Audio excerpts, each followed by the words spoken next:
acompañan. Público en general, muchas gracias.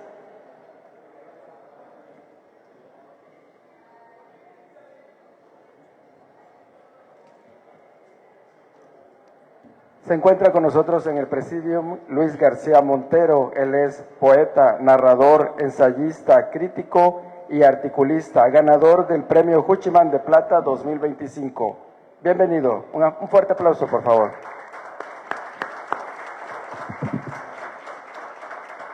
Y también con nosotros el poeta cubano Waldo Leiva, también ganador del Juchimán de Plata en 2023.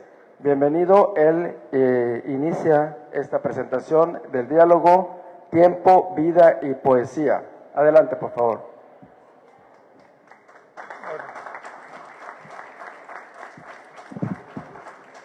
Bueno, Luis, se suponía que había alguien ahí que nos iba a acompañar, pero parece que no sé, alguien.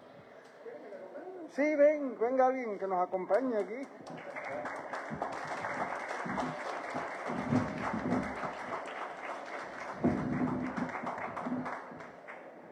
Se integra al presidium el licenciado Guillermo Narváez Osorio, rector de nuestra máxima casa de estudios.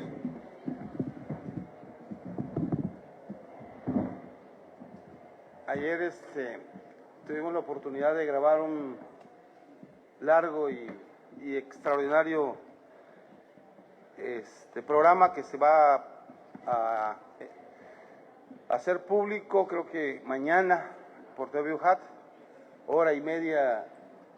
Bueno, lo que nos dejó Mayans, porque Mayans se llevó toda la...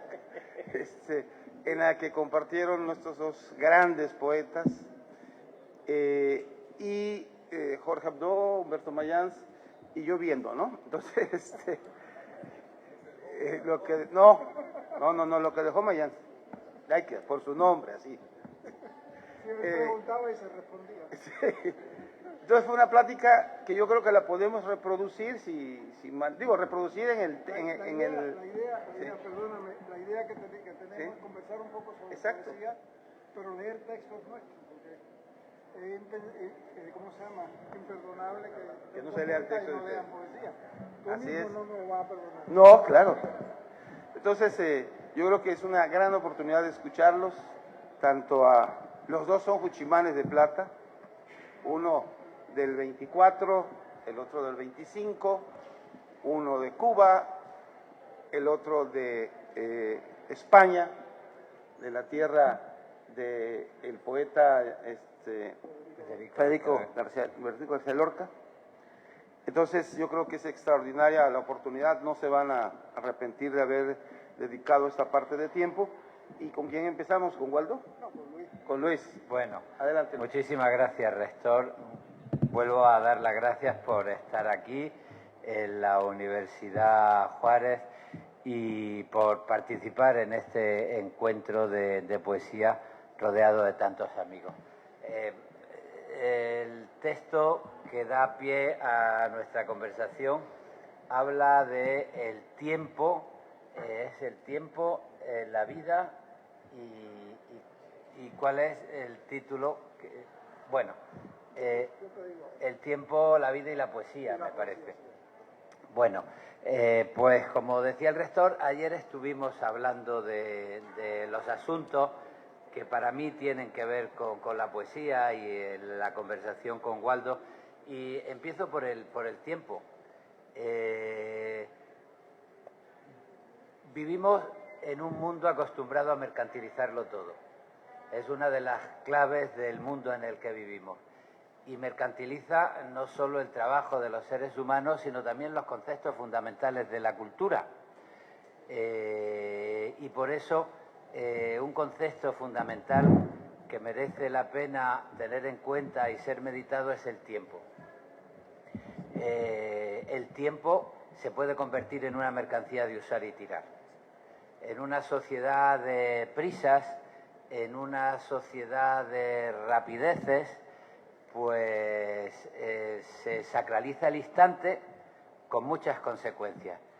Por ejemplo, parece como si el instante es lo único a tener en cuenta en el vértigo del tiempo y, por tanto, es conveniente olvidar, no tener en cuenta el pasado, no tener en cuenta las herencias, no comprender que el presente es un espacio en el que recibimos una herencia cultural, humana, de sabiduría, de conocimiento, que es la que después nos permite analizar nuestra realidad e imaginar un futuro posible. Bueno, dentro de la cultura, a mí la poesía me invita a separarme de la prisa, a separarme del concepto mercantilizado del tiempo y a sentirme heredero de toda una tradición humanista de saberes que hace de la experiencia humana algo que tiene una dimensión hacia el futuro.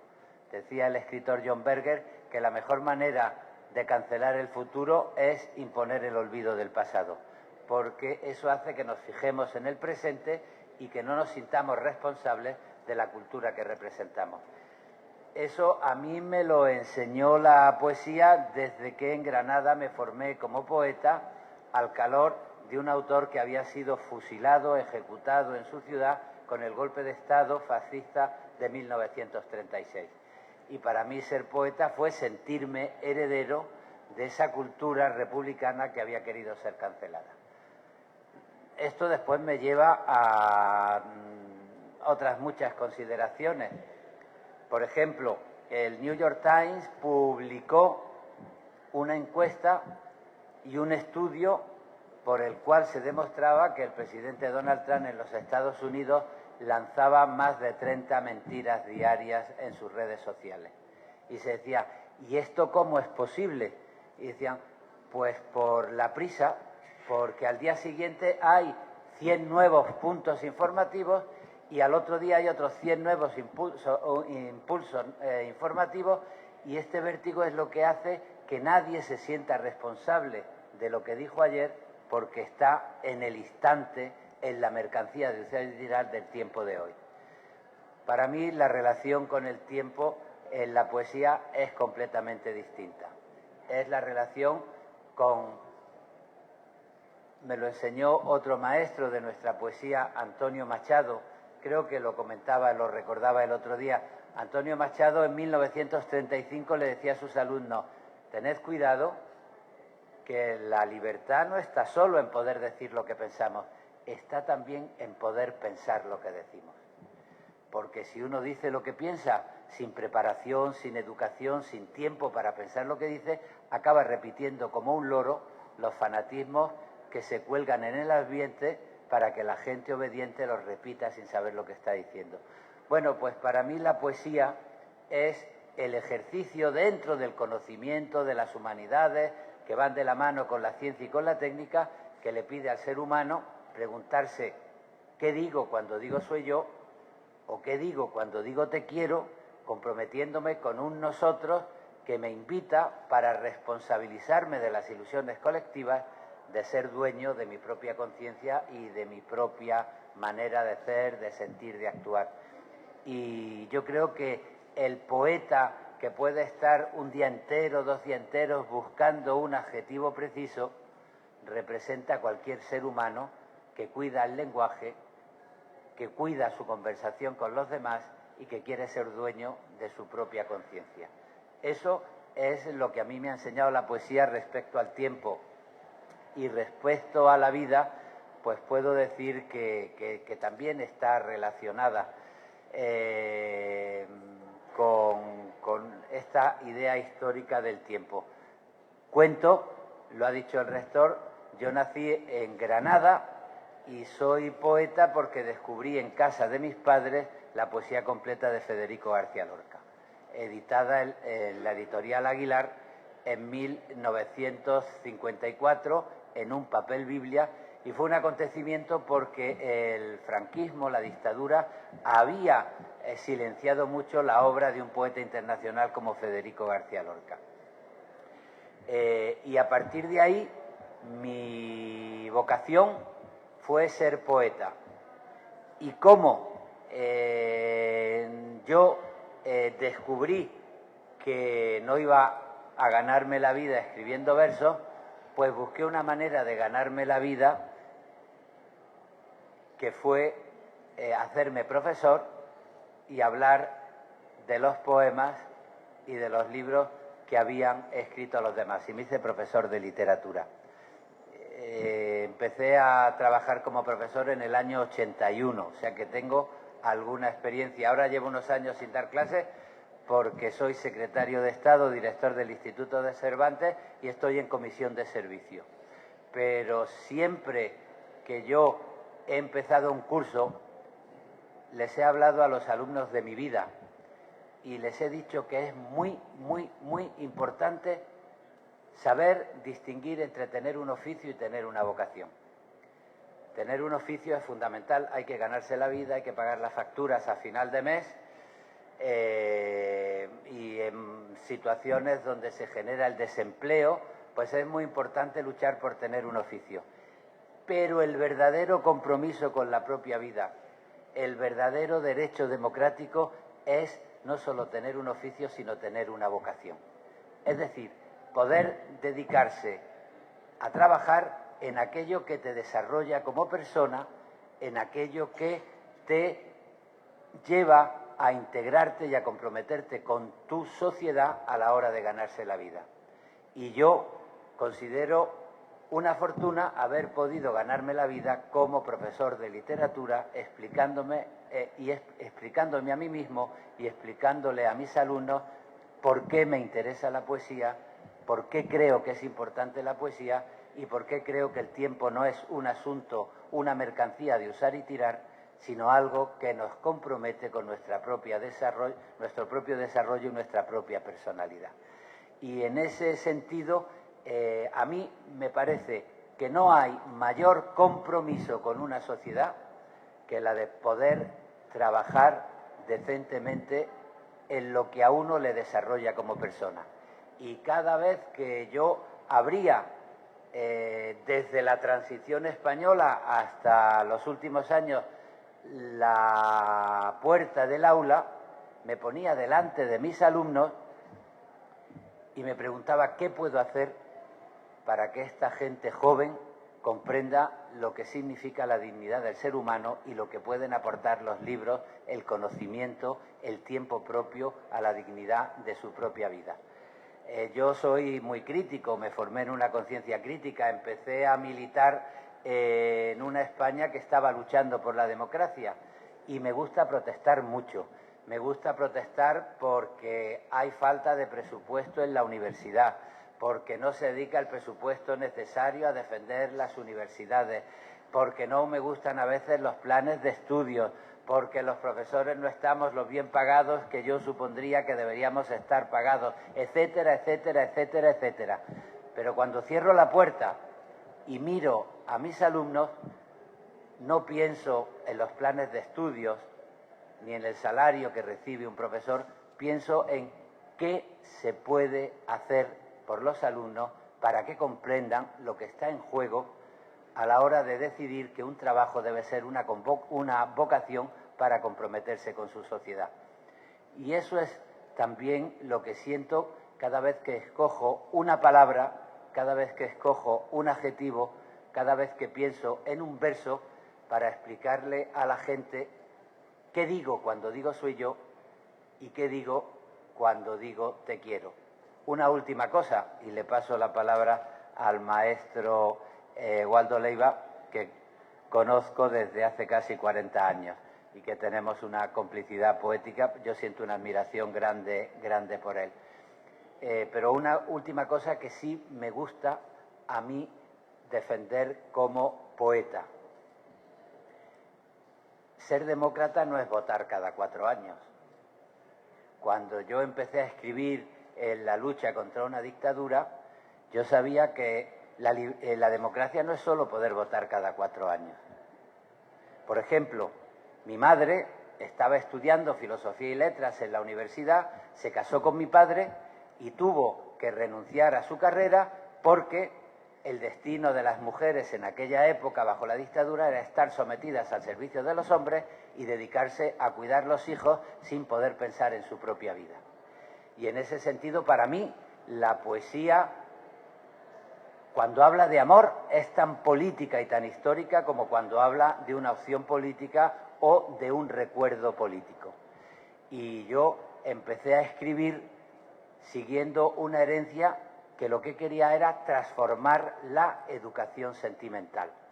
Y en ese sentido, luchar por la educación sentimental, pensar y tomarnos en serio lo que decimos cuando decimos soy hombre o soy mujer, luchar y tomarnos en serio lo que decimos cuando decimos te quiero, es tan importante como poder votar cada 4 o 5 años. Y en ese sentido, mi vocación poética es la que me ha relacionado con mi propia vida, con mi propio compromiso y con la idea que tengo del tiempo. Los seres humanos no somos mercancías de usar y tirar al servicio de ningún magnate, somos personas con derechos humanos y con conciencia propia. Eso es lo que a mí me ha enseñado la poesía. Muchísimas gracias.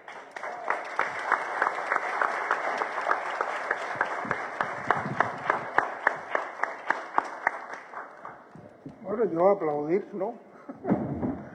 Yo creo que es una clase magistral la que Luis nos da siempre que interviene. Es de verdad que es un lujo poder oírle, porque es un hombre, como él mismo dice, que él piensa lo que dice y dice lo que piensa. Y de verdad que es para muchas generaciones de poetas y de escritores y de hombres que de alguna manera queremos o tratamos de que se cambie el mundo, o que se cambie por lo menos la casa, o que se cambie por lo menos el espacio en el que estamos viviendo. Siempre hay que recurrir no solo a la poesía, sino a esa conciencia humanística que hace de este hombre uno de los mejores pensadores que tenemos en este tiempo. Es un lujo, te lo digo que es un lujo haberlo tenido aquí con nosotros, y para mí es un gran placer haber compartido con él muchas veces. Ayer decía Mayán, que por cierto me asustó un poco, decía que él encontraba paralelos en las vidas de nosotros dos. Y yo alguna vez también lo pensé, paralelos en cosas que parecen insospechadas, ¿no? Es decir, Luis viene es citadino, viene de una familia que tenía una biblioteca en su casa, etcétera. Yo, por supuesto, vengo del entorno campesino, es decir, no tenía una formación, no había biblioteca en mi casa, lo que había era un machete y una guataca, ¿verdad? Pero sí tenía la suerte de contar con varios miembros de la familia que eran excelentes poetas. Aunque para nosotros, para mi familia, para nosotros en esa época, la poesía, formaba parte de la vida cotidiana, que es una cosa que a mí me parece que es importante y que hay que rescatar. La poesía tiene que ser también parte de la vida cotidiana. La poesía para amar, la poesía para pelear, la poesía para recordar, tiene que formar parte también de la vida cotidiana. Y eso, pues, naturalmente me llevó al verso, me llevó a la poesía, me llevó a buscar las palabras, a enamorarme de las palabras, hasta el punto de encontrar palabras que después no sabía qué significaban, pero me gustaba tanto por el sonido que, por ejemplo, estaba enamorado de una niña que era muy rubia y muy blanca, y entonces me encontré la palabra escarlata y se me ocurrió hacerle una copla que decía: tu piel blanca de escarlata al caer tus cabellos rubios. Y imagínate, era un camarón lo que tenía delante, ¿no? En realidad no sabía que escarlata era rojo, pero me había encontrado esa palabra, me la había encontrado en algún libro, en algún lugar, no sé qué. Pero ya yo estaba enamorado de las palabras, enamorado del verso, enamorado de la poesía. ¿Y por qué decía lo del paralelismo, no? Porque ayer se hablaba de que tú a los 17 años, después de la muerte de Franco, pues se habló bastante de lo que pasó a partir de ese momento. Y da la casualidad que yo a los 17 años también entro por primera vez a pensar en la poesía y a ver a la poesía como algo que no era aquel aquella manera cotidiana y común de nosotros, sino como una responsabilidad, porque esa es otra cosa. La poesía es una responsabilidad. Y así lo asumí, así me salvó. ¿Y por qué siento, te digo lo de paralelo también? Porque tenía yo 17 años, pero cuando me dieron el primer estipendio en la Escuela de Instructores de Arte donde fui a estudiar, fui a una librería que estaba cerca y me compré una antología de la poesía española, que era una antología enorme de Juan Chabás, que la conservo todavía, y la obra de Lorca de Aguilar, que la tengo todavía y la conservo todavía. Es decir, qué curioso, ¿no? Que tú abres en tu infancia a la obra de Lorca, el libro de Aguilar, encuentras esos poemas sobre los lagartos, y yo lo abro y leo a 5 años, así que pasen 5 años o algo así, ¿no? Y me enamoro, me salva la poesía. La poesía me dijo algo que hasta ese momento no sabía. Porque ser campesino, ser negro y ser guajiro en el país nuestro, antes de que triunfara la revolución, era un baldón. Es decir, los amigos míos cuando iban al pueblo de Florida, que era un pueblito pequeño, pero era el pueblo, pues trataban de ir con zapato corte bajo, no ir con sombrero, para que no los reconocieran como guajiros. Y yo me di cuenta en el año 61, o en el año 60, me acuerdo que fue en el año 60, me di cuenta un día que iba caminando por la principal calle de la ciudad, con mi sombrero de guano, con mis botas, y no me había dado cuenta que eso no me había preocupado, o sea, había rescatado la dignidad de ser un ser humano.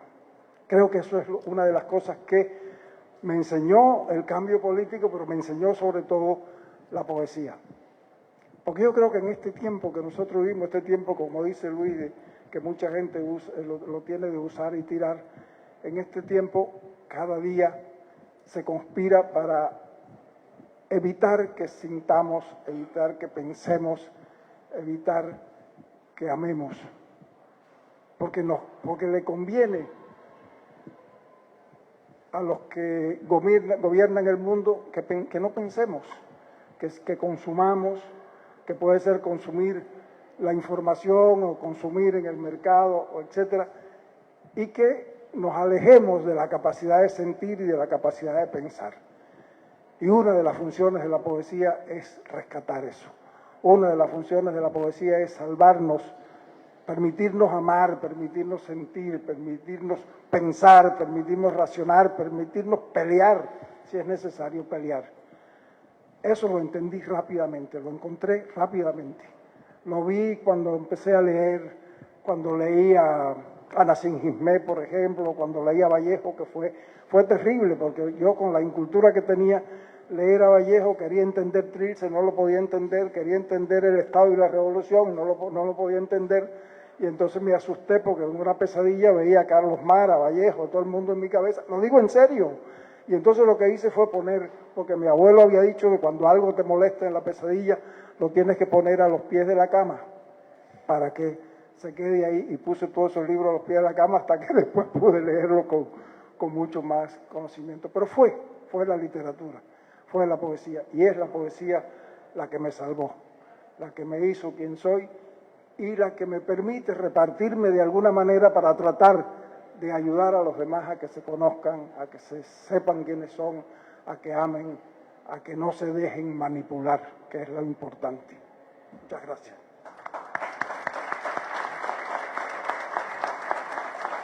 Bueno, si te parece, leemos un par de poemas que tienen que ver con lo que hemos dicho. Yo voy a leer, por ejemplo, un poema de carácter histórico y un poema de amor. El poema de carácter histórico que me apetece leer es un poema que se titula Morelia, que publiqué en el año 2008 en un libro Vista Cansada. Fue el año en el que yo empecé a tener que utilizar gafas para leer. Me dijo el oculista que tenía la vista cansada y yo dije, pues sí, es verdad, la vista la tengo cansada, pero lo que no estoy dispuesto es a renunciar. Y eso me sirvió de metáfora, porque aunque me cansan muchas cosas, no pienso renunciar y reivindico el derecho a comprarse unas gafas, ponérselas y poder seguir leyendo las ilusiones que uno ha tenido toda la vida, ¿no? Y escribí un libro, Vista Cansada, donde hice un repaso de la historia de España, de mi formación, de los puntos que me gustaba recordar.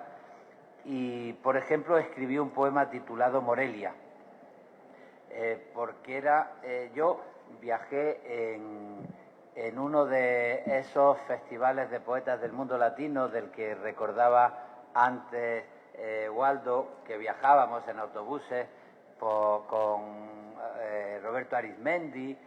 Pues conocí Morelia y me emocionó mucho. Con el cambio horario no podía dormir, me levanté pronto, salí a caminar mientras estaba amaneciendo y llegué al orfanato donde habían sido acogidos en hospitalidad los llamados niños de Morelia. Cuando el golpe de Estado desembocó en guerra civil, ayer se cumplieron 50 años de la muerte de Franco y hay gente que está discutiendo este señor de un golpe de Estado en 1936, y cuando fracasó como golpista no dudó en vender su apoyo a Hitler y Mussolini, porque prefirió vender España como campo de prueba para los bombardeos. Recuerden ustedes el bombardeo de Guernica, para que se prepararan para lo que después fue la Segunda Guerra Mundial. Y como España estaba siendo bombardeada por los aviones de Hitler y de Mussolini, hubo una necesidad de salvar a los niños que estaban muriendo ferozmente, como están muriendo ahora en Gaza, y se preparó un barco, los niños de Morelia. El apoyo que tuvo España en ese momento, el único apoyo, fue el del general Lázaro Cárdenas. Y entonces se acogieron los niños en Morelia en un orfanato, donde se les dio estudios, se les permitió que se integraran en la vida, y como después la República perdió la guerra, ya se quedaron como parte de los exiliados españoles en México. Yo, caminando por la calle, di en el lugar donde había estado los niños de Morelia, recordé todo lo que había leído del exilio español y de aquel sufrimiento, y le dediqué este poema, que es un poema que quiere recordar un hecho que además me parece muy significativo. En medio de una situación muy agresiva de la extrema derecha, fue muy importante la solidaridad democrática de México para España. Pero algo más que me parece interesante destacar, porque Lázaro Cárdenas lo dijo, y lo dijo después de muchos actos de apoyo a los republicanos españoles. No se trataba solo de homenajear la democracia, se trataba también de tomar conciencia que frente a los imperialismos pasados que habían quedado superados y estaban en la distancia, había en ese momento nuevos imperialismos ante los que convenía dar respuesta y tener conciencia solidaria. Y en ese sentido, defender a la democracia española era oponerse a los imperialismos de Hitler y Mussolini, que querían extenderse por el horizonte mundial, ¿no? También le interesaba además marcar distancia con el vecino norteamericano, recordando que se había compartido una historia que no era anglosajona, sino que era una historia que tenía que ver con el español. Bueno, yo recordé todo eso en ese paseo por Morelia y escribí este poema. Soy cobarde, pero también mantengo la dignidad. Procuro no vender la sonrisa que los fuertes esperan. Por eso corro hasta mis versos como el niño que huye hacia su cuarto cuando empiezan los gritos en la casa. Me duermo y amanezco. Ya da el sol en las piedras de Morelia. Me levanté muy de mañana a caminar las calles de una ciudad que ha sido ese recuerdo en el que nunca estuve. Tampoco estuve nunca en el Madrid bombardeado, pero crecí mientras buscaba una verdad en mi memoria. Más que la tierra limpia, me emociona el paisaje de cultivos, la piedra que las manos edifican, paredes que comprenden un relevo de vidas cotidianas, de cuerpos, de murmullos, de tacones que bajan la escalera, de peldaños que corren hasta el sótano antes del bombardeo. 1939 tal vez, o 2005, es la historia del agua, la lluvia repetida en el invierno como una condición de la miseria. El sol abre los ojos y puede ver la infancia de un país que huye de la guerra, que cruza el mar, que desciende del barco, como la historia en fila, muy peinada la historia con su maleta de cartón, con sus recuerdos sin estatura y para siempre, mientras ordena el equipaje en la ciudad que la recibe, Valladolid, Morelia, suave patria. Miro la catedral, el internado, los edificios nobles y en la imaginación, donde se viven los recuerdos para que las historias generales puedan gozar de intimidad, agradezco la luz al descubrir una nobleza humana más alta que las piedras y los bosques. Poco a poco la gente ha invadido las calles. Estoy acompañado y solo en una plaza de Morelia, pero siento que corro hasta mi habitación, siento que me refugio de los años, del agua, de la muerte, de todo aquello frío y desarticulado, como un juguete roto que me fue separando de la infancia.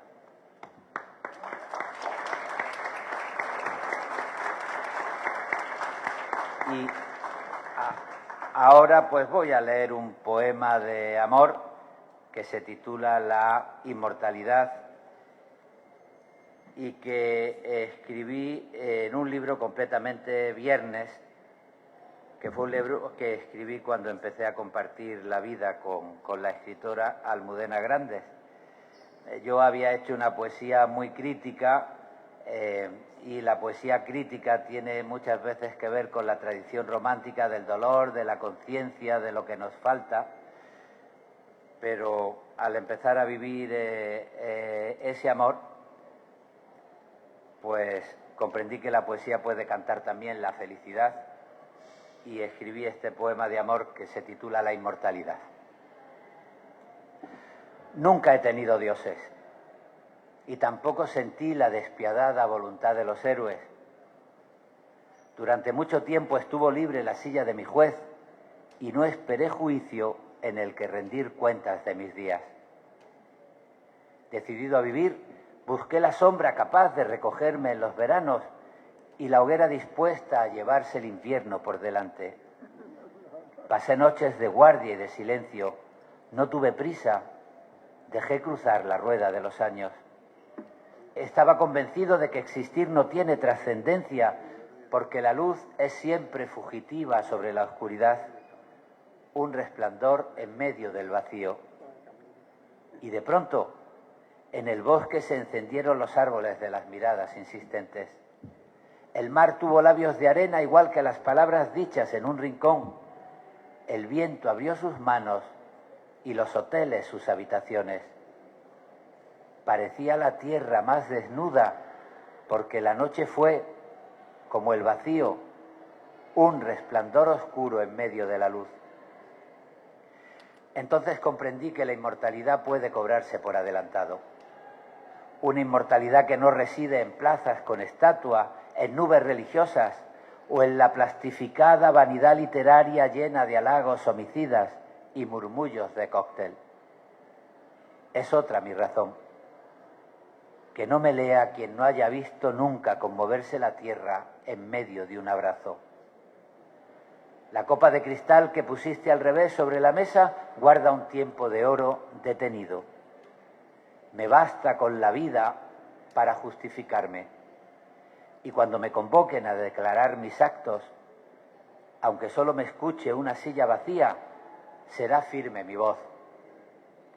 No por lo que la muerte me prometa, sino por todo aquello que no podrá quitarme. Bueno, muchas gracias.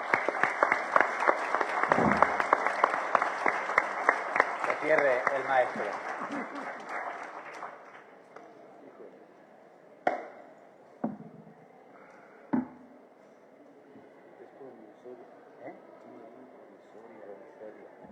Bueno, sus poemas son estremecedores, ¿verdad? Yo también porque el tiempo, que hablamos del tiempo ahorita, el tiempo es también uno de los temas principales de la poesía. Es decir, el poeta está todo el tiempo, bueno, el ser humano en general está todo el tiempo dialogando con el tiempo, tratando de robarle al tiempo un espacio para permanecer. La única manera de conseguir la inmortalidad es vencer el tiempo. Es una batalla que puede parecer perdida, pero si dejamos algo para la posteridad, de alguna manera la inmortalidad se queda. No es que yo piense que voy a ser inmortal, ni mucho menos, pero lo que quiero decir es que la voluntad del ser humano es precisamente esta de vencer el tiempo, y el tiempo es uno de los ingredientes principales de la poesía. Yo voy a leer igual un par de poemas. Este se llama La única frontera es la esperanza. Parece un título apropiado para Roberto Arizmendi. La única frontera es la esperanza. A veces te das cuenta que el agua resulta extraña, que la luz es ajena y el viento irrita la piel al más leve roce. Vas por las calles que fueron siempre tuyas y empiezas a descubrir ventanas, ayer pintadas de azul y abiertas de par en par, pero ahora con barrotes, y algunas señales que te desconciertan. El mar sigue estando al sur. El muro que le impide deambular libremente por la ciudad tiene grietas por donde se oye respirar como un enjaulado e ingobernable minotauro.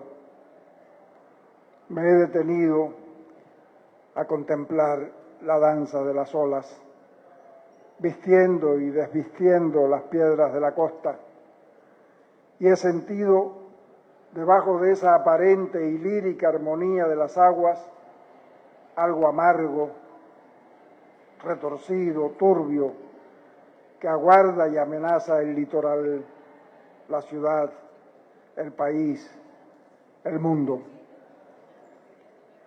Realmente son las aguas las que levantan frágiles montículos de espuma en la anfibia arena y vienen mansas a lamer los pies indiferentes del bañista, las portadoras del desastre. Hay lluvias ácidas, antiguas y fértiles parcelas dando frutos envenenados. Los secretos minerales de la tierra han sido revelados y pasan de habitar en las cavernas por siglos protegidas a los laboratorios donde juegan los hombres a ser dioses. Y como las deidades que se anuncian eternas protectoras y no evitan el sufrimiento y la catástrofe, justificándolas como castigo a la imprudencia o falta de fe, estos nuevos habitantes del Olimpo reparten vida y muerte, respondiendo siempre a la creciente necesidad de sus insaciables parroquias, llenas de escogidos feligreses que aplauden la soberbia y los errores de sus dioses.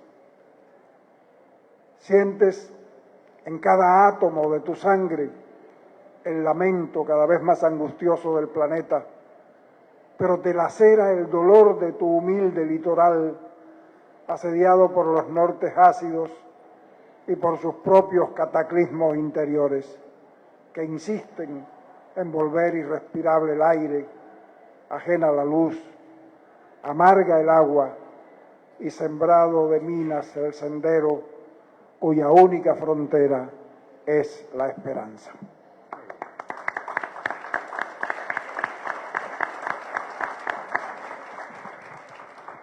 Y este es un poema de amor y muy curioso, pues una carta,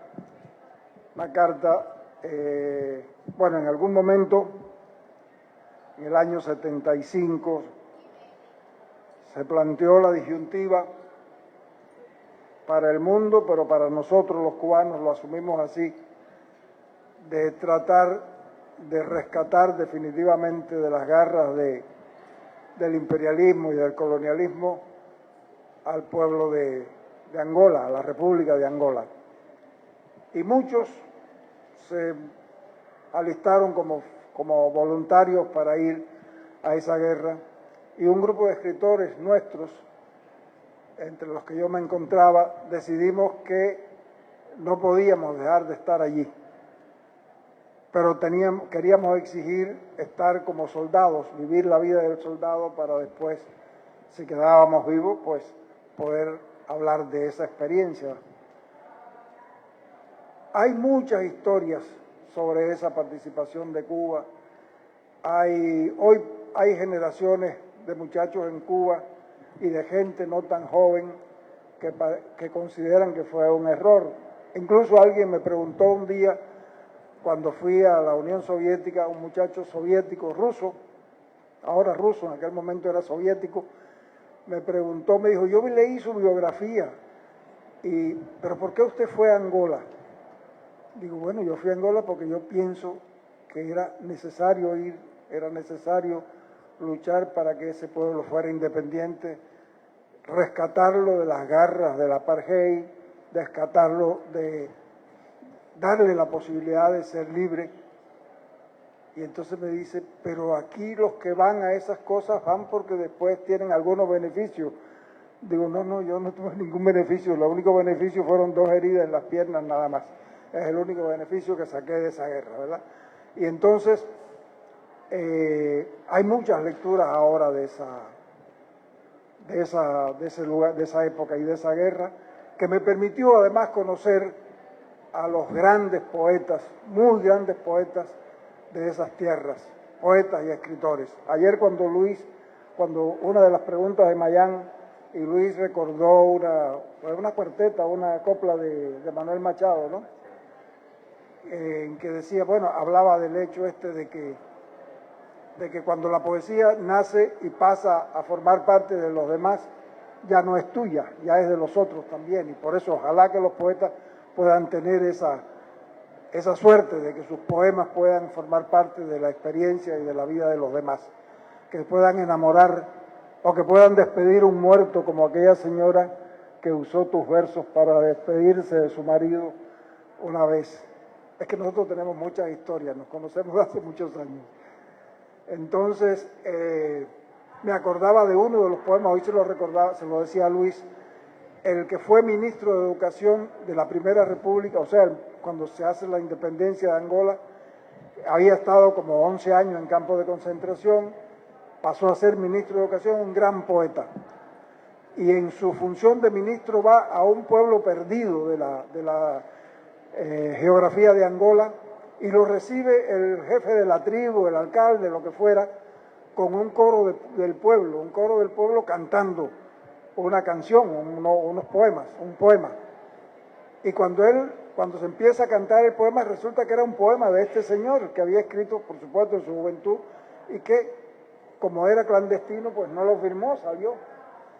Y un ayudante, inmediatamente, cuando termina la canción, que el alcalde le preguntó al ministro si esa canción le había gustado, qué le parecía esa canción, que era un juego con el Mambrú se fue a la guerra, una cosa de esas, así más o menos. Y entonces un ayudante, que nunca faltan, le dijo al oído al ministro, hay que decirle que es poema suyo. Y él se miró y le dijo, si usted dice que es mi poema, perdió su puesto. Ese poema es de ellos. Y esa es la virtud de la poesía y la virtud de los poetas. Ojalá que la poesía de uno sea de los demás. Ni sé por qué hablé tanto de eso, que en realidad iba a leer un poema. Bueno, esta es una carta escrita desde allí, que tiene que ver con una noche de guardia después de algunas aventuras. Dice, otra noche de guardia, afuera los grillos y las estrellas. Tú estás habitando las últimas horas de la tarde. Cuando empiece tu sueño, yo estaré aún despierto. Después llegará la mañana para mí y seguirán contigo las estrellas. Aquí la noche es fría, se aproxima el invierno. Cuando rompa para ti la primavera, aquí estarán secos los caminos y la selva baja perderá su follaje y bajarán los animales a las chanas del río. Hoy se levantó de golpe un cielo oscuro, silencioso, que se deshizo en agua. Fue una lluvia violenta, breve. Después llegó la noche sin luna y con estrellas. Adivino el sol cayendo en el mar, primero ligeramente, claro, después cada vez más rojizo y por último un espectro violeta sobre el agua. Todo me llega desde lejos, no apagado pero sin ruido, como un sueño que quisiera tener a voluntad. He visto muchas veces caer la tarde sobre el mar de La Habana. No recuerdo sus ruidos. Cuando duermas, andará aquí de nuevo el día saliendo de las pequeñas ondulaciones, invadiendo la enorme geografía de esta tierra ayer desconocida. Son ahora las 2 de la mañana. Las armas duermen, la madrugada no huele a pólvora, es un asalto suave. De repente tú eres la madrugada y estás en el crujido leve de las hojas. Puedo tocarte la cintura, eres el único sitio tibio de la noche. Llegas en el golpe tenue de la corriente. El mar anda muy lejos y no resultan suficientes los ríos. Gracias.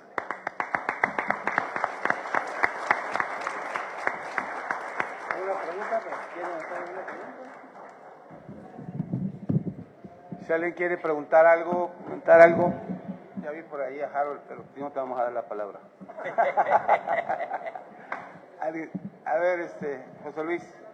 Sí, claro.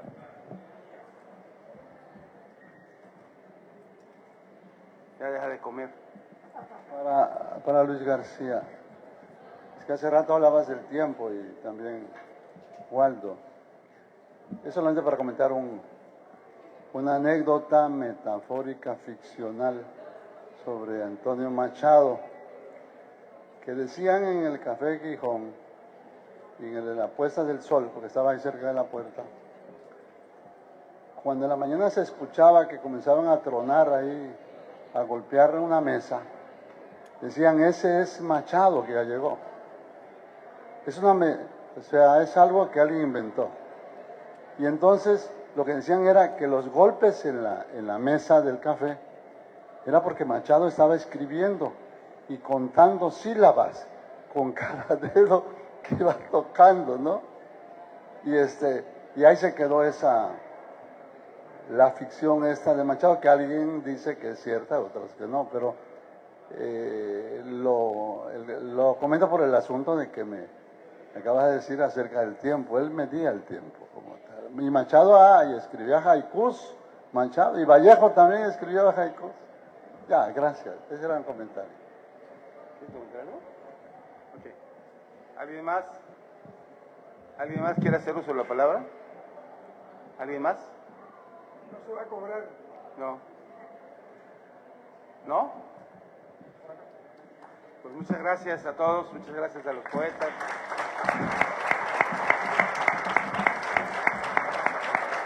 Agradecemos a los integrantes del presidium. Los invitamos para que se tomen una fotografía del recuerdo. A los asistentes, por favor, que se pongan de pie para hacer la toma de esta fotografía.